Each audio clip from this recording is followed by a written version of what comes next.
Hi friends, welcome back to our channel படித்ததில் பிடித்தது. இன்றைக்கி நம்ம சேனலில் பார்க்க போகிற வீடியோ எதை பற்றின்னு பார்த்தீங்க அப்படின்னா, மகா கந்தசஷ்டி விரதம் இருக்கிறவங்களுக்கு குழந்தை பேருக்காக மகா கந்தசஷ்டி விரதம் நிறைய பேர் ஆரம்பிச்சிருப்பீங்க. அதுலேயும் பார்த்திங்கன்னா நிறைய பேர் 7 நாளுமே பட்டினி விரதம், மிளகு விரதம், வெறும் நீர் விரதம் எல்லாமே ஆரம்பிச்சிருப்பீங்க. பட் உங்கள் எல்லாருக்குமே ஒருவேளை முன் அனுபவம் இல்லாமல் இந்த வருஷம்தான் புதுசாக ஆரம்பிச்சிருக்கீங்க அப்படின்னா உங்கள் எல்லாருக்குமே ஒரு முக்கியமான டவுட் வருதுங்க. இது ரொம்ப ரொம்ப இம்பார்ட்டண்டான டவுட்டு. இப்போ இருக்க காலகட்டத்துக்கு இது ரொம்ப ரொம்ப தேவையான ஒரு டவுட்டு அப்படின்னு நான் நினைக்கிறேன். ஏன்னா இது நிறைய சகோதரிகள் இது வரைக்கும் என்கிட்ட கேட்டுட்டாங்க கமெண்ட்டில். நீங்கள் பார்த்தீங்கன்னா கூட தெரியும். ஏன்னா இது வரைக்கும் நம்ம டெய்லி இந்த சஷ்டி சம்மந்தமான அப்டேட்ஸ் போட்டுகிட்டே இருக்கோம்.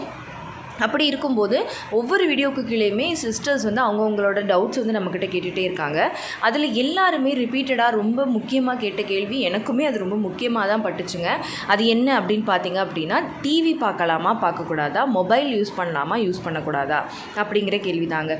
இது ரெண்டுமே முக்கியம் தானே. இப்போ நீங்களே சொல்லுங்கள், இப்போ இருக்க காலகட்டத்தில் டிவி இல்லாமல் மொபைல் இல்லாமல் யார் இருக்காங்க? அது இல்லாமல் யாராலையும் இருக்கவே முடியலை அப்படிங்கிறது தான் உண்மை.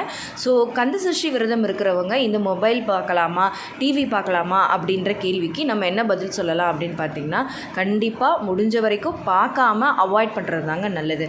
ஏன்னா டிவின்னு ஓப்பன் பண்ணால் நம்ம என்ன பார்க்க முடியும் சொல்லுங்கள்? ஒன்று ஏதாவது சாங்ஸ் பார்ப்போம், இல்லை ஏதாவது மூவி பார்ப்போம், இல்லை ஏதாவது சீரியல் பார்ப்போம். அந்த மாதிரி இருக்கும்போது அதில் என்ன மாதிரியான விஷயம் வருதோ அதுதான் அப்படியே நம்மளோட மனநிலையாக மாறிடும்.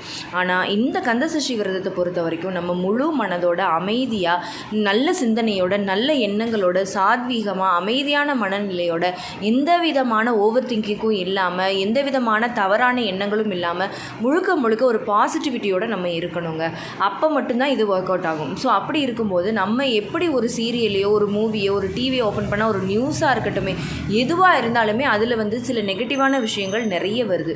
ஸோ அது நிச்சயமாக நம்மளோட மனதை நம்மளே அறியாமல் அதுக்கு இழுத்துட்டு போயிடும். ஸோ அதனால் முடிஞ்ச வரைக்கும் அது எல்லாமே அவாய்ட் பண்ணிக்கலாம். டிவியில் பார்க்கலாம், என்ன பார்க்கலாம்? முருகன் அதாவது இறைவன் சம்மந்தப்பட்டது பாடல்கள், இறைவன் சம்மந்தப்பட்ட விஷயங்கள், அதை பார்க்கலாம். மொபைல்லையும் அதை பார்க்கலாம். மற்றபடி நம்மளோட உணர்வுகளையும் உணர்ச்சிகளையும் தூண்டுற மாதிரி, நம்மளை கவலைப்படுத்துகிற மாதிரி, கோபத்தை அதிகரிக்கிற மாதிரி, தேவையில்லாத எண்ணங்களை மனசில் தூண்டுற மாதிரியான விஷயங்களை நம்ம இந்த டைமில் பார்க்காம இருக்கிறது தாங்க நல்லது. ஸோ முடிஞ்ச வரைக்கும் எவ்வளோ கண்ட்ரோல் பண்ண முடியுமோ கண்ட்ரோல் பண்ணுங்கள். வேறு ஒரு பாட்டு கேட்குறதோ அந்த மாதிரியெல்லாம் இருந்தோம் அப்படின்னா நம்மளோட உணர்வுகள் வேறு மாதிரி போயிடும் இல்லையா? ஸோ அதுக்காக தான் நான் சொல்கிறேன். நீங்களும் அதை புரிஞ்சுப்பீங்க அப்படின்னு நம்புகிறேன். ஸோ இந்த வீடியோ கண்டிப்பாக உங்களுக்கு யூஸ்ஃபுல்லாக இருந்திருக்கும்னு நினைக்கிறேன். இந்த வீடியோ உங்களுக்கு யூஸ்ஃபுல்லாக இருந்திருந்தால் மறக்காமல் லைக் பண்ணுங்கள், கமெண்ட் பண்ணுங்கள். உங்களை மாதிரி இருக்கிற சகோதரிகள் எல்லாருக்குமே இந்த வீடியோவை ஷேர் பண்ணுங்கள்.